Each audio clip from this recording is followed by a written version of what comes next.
Hey guys, today is episode 5 of my DIY hair mask series, and today we're using potatoes and aloe vera. So I'm going to get some small red potatoes, put them in a saucepan and put some water on it and let it boil on high. While those are boiling, I'm going to cut up my aloe vera leaf. I'm just using one, but you can use 2 or 3 if you would like. If I guess depending on how long and how thick your hair is, you would want to change your ingredients.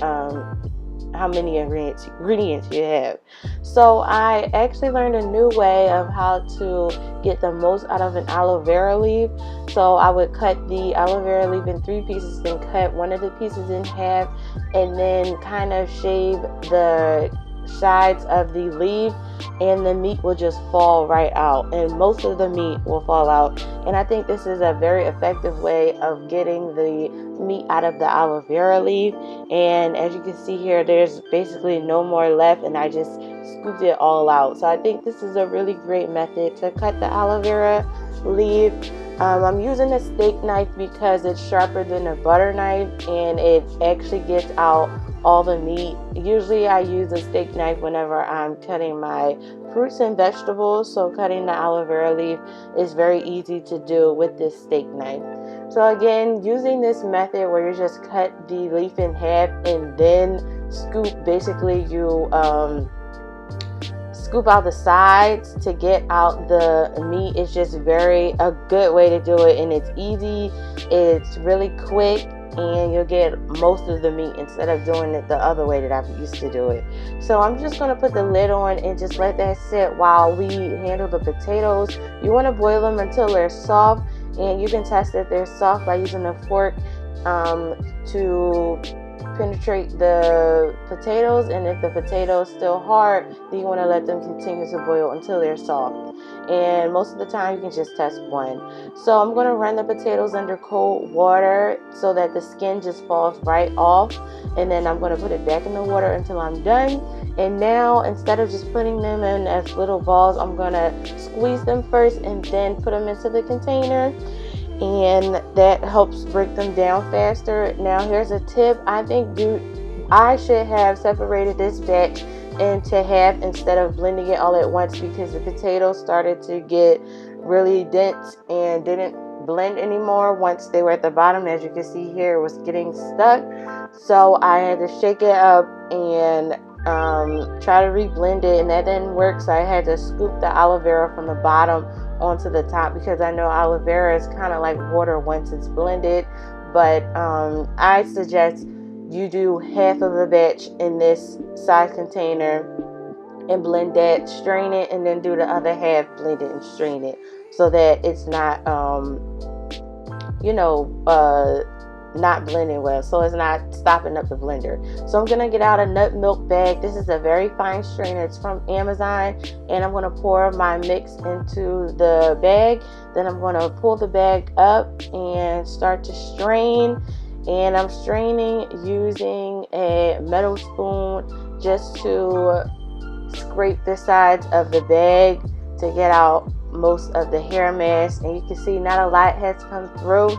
So that brings me to another tip, where after you separated your mixture into half, add a little bit of water, or maybe just add some water to it, so that you can get more out of the mixture than you would here. You want to try to keep it creamy, of course, but you still want to get some of your mix out, and it will be creamy if you add water. So here I decided I'm going to put some water in the container, put my mix back into the blender, blend it up, and then here you can see it's a much looser consistency. It's still creamy, but now I'm getting more out of the mass. So yeah, so I just suggest you add water to the mix, and you'll just do the batch in half. So now you can see there's way more coming out of the strainer than it was before when I did not add water.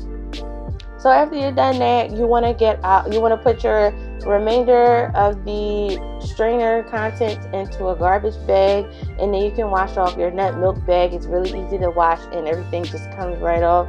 And then you want to pour your mixture into an applicator bottle. This way you can apply the mix to your hair faster, more effective. You're not wasting any of the mask, and all of your mask is being used on your hair. So you just want to finish that off with the lid, and then that's it. So now we're going to wash our hair. We're going to shampoo first. I'm using this shampoo from Luster's Pink. It's black owned if you want to check it out. I linked it down below. So after that, I rinsed out my hair with warm water. I rinsed out the shampoo with warm water, and I used a white or a regular cotton t-shirt just to dry my hair. And now I'm going to section up my hair and start applying the hair mask in sections. I'm going to use medium-sized sections, but you can use whatever size you want, but the smaller the size, the more effective. So I'm just going to squirt on the hair mask and smooth it into my hair. And I noticed that the mask is very creamy once again, but it also is more gel-like than the others. And I guess that's due to the aloe vera, and it really was a different consistency than the others. So actually, let's go through some benefits of potatoes for the hair. So potatoes do clean the scalp, and they remove oil from your scalp. It helps with growing your hair. It removes dandruff. So if your hair is really dry and produces dandruff, a potato mask will really help that. It is a natural conditioner. It's very soft. It's soaking into my curls, and my curls were loving it. It stimulates blood circulation in the scalp, which contributes to hair growth, and it does scalp cleaning. So here are some benefits of aloe vera. Aloe vera calms an itchy scalp. If your scalp is very itchy, you should want to use aloe vera in one of your DIY masks.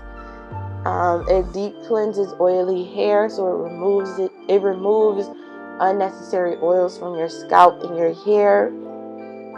It strengthens and repairs your hair strands with vitamin A, C, and E.